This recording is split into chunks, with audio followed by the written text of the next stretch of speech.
We News is being brought to you in part by Nigel Arakan Booksellers, Flowerline and the NLCB.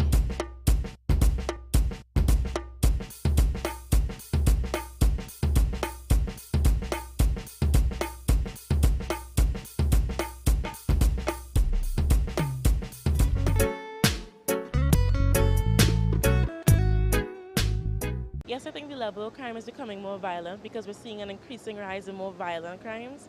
They're becoming extremely brutal, and it's not even to say people are like shooting you or like if somebody's stealing from you, they're not just doing it or taking your money, they're going to shoot you as well.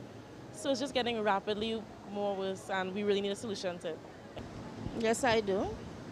But also I will say that with the extent of crime that we have in Trinidad and Tobago right now, we as parents of Trinidad and Tobago, young mothers, single parents on the whole, have to pay more attention to our children while we are bringing them up.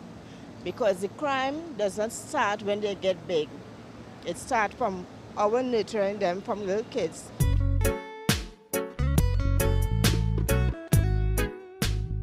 I think that I would go for it. I would go for the hanging.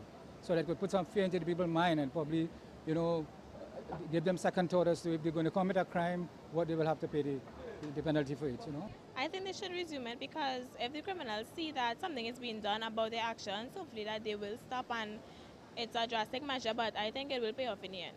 Good evening and welcome to We News on Guile the Channel. I'm Cindy F. Daniel. There are no words to describe the gruesomeness of the discovery of the dismembered remains of a woman and a young boy by scavengers in Clarkson Bay yesterday. Now, while the country tries to come to terms with yet another brutal murder, We News asks the question, how much are the crimes that some citizens commit a reflection of a wider symptom of a sick society? We spoke with Dr. Jennifer Dolly, a social worker, about what the types of crimes that occur within a society say about the society and the level of depravity that they are accustomed to. It's very traumatic. It's traumatic for a member of the public to open a newspaper and read something like that. And the picture is horrifying, it's traumatic. And we're having these re-traumatizations over and over again in the ways in which we record these things, in which we present them, in the fact that they're happening. And one of two things happen. Either people get very uncaring about this, so it's kind of, we treat with it like it's an out there phenomenon, or we get traumatized and we feel more and more helpless, and we actually record very inappropriate ways of dealing with things. As the countdown continues to local government elections, there have been several defections from the opposition's People's National Movement to the ruling party's People's Partnership Parties, the UNC and COP. We News spoke today with the lecturer and political scientist, Dr. Indira Rampersad, who gave some thoughts on some of the possible reasons why politicians would make the switch, and if this reflects on the individual or the party that he or she is leaving. I wouldn't use the word instability, I would use the word impotence. The incumbent party usually wields the power.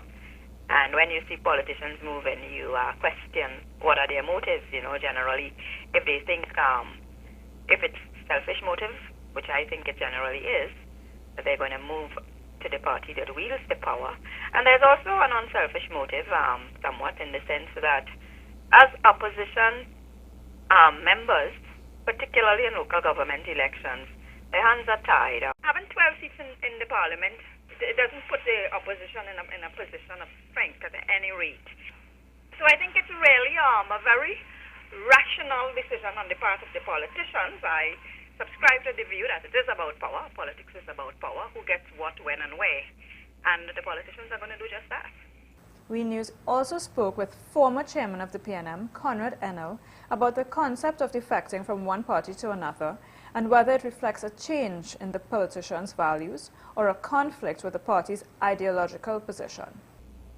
Well, I think people join political organizations for different reasons. And if you have to answer the question as to why somebody is leaving, you have to answer the first question, why did they join? If somebody joins the party because they believe in the philosophy, then it really doesn't matter whether the party is in power or out of power. The person joins the party because they want a particular benefit, and then the party is out of power, then clearly that benefit will not be available to them. So, to a very large degree, depends on the individual. If the individual believes in the philosophy, they will not go anywhere. I think that people are free to join organizations on the basis of the philosophy or on the basis of where they think they can either get a benefit that they're looking for or where they're comfortable serving, and that happens from time to time. I don't see somebody moving from one organization to the next. We now head north of the region to Haiti. The International Monetary Fund, the IMF, has agreed to cancel Haiti's $268 million debt and lend them a further $60 million. The international community pledged $9.9 billion for the reconstruction efforts at a conference in March. In May, the World Bank also announced that it was cancelling a $36 million loan.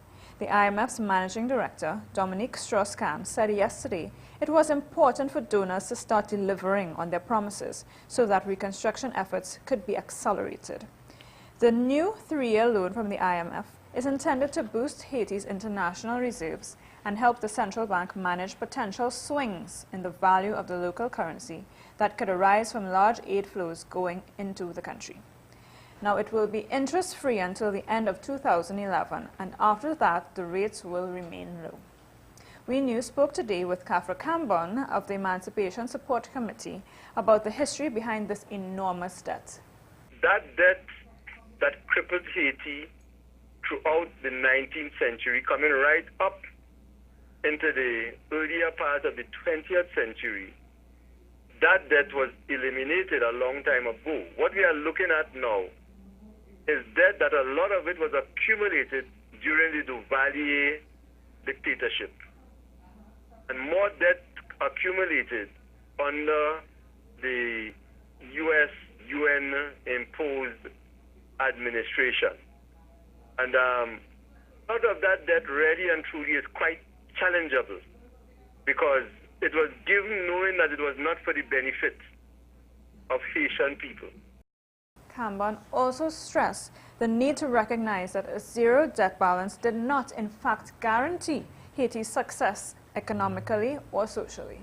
The IMF and the countries that Haiti was owing money, it's not worth them to keep that debt on, but eliminating debt does not produce economic development, even in the best of circumstances.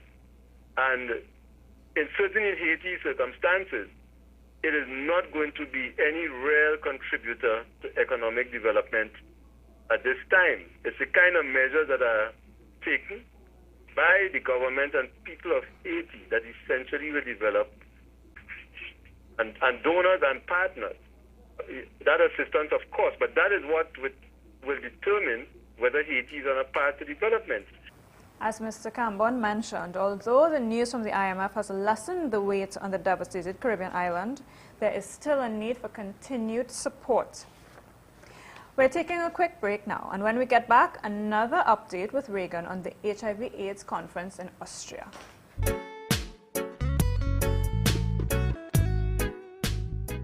I think there should be more police presence in Port of Spain and other major environments, but I haven't seen much of that since.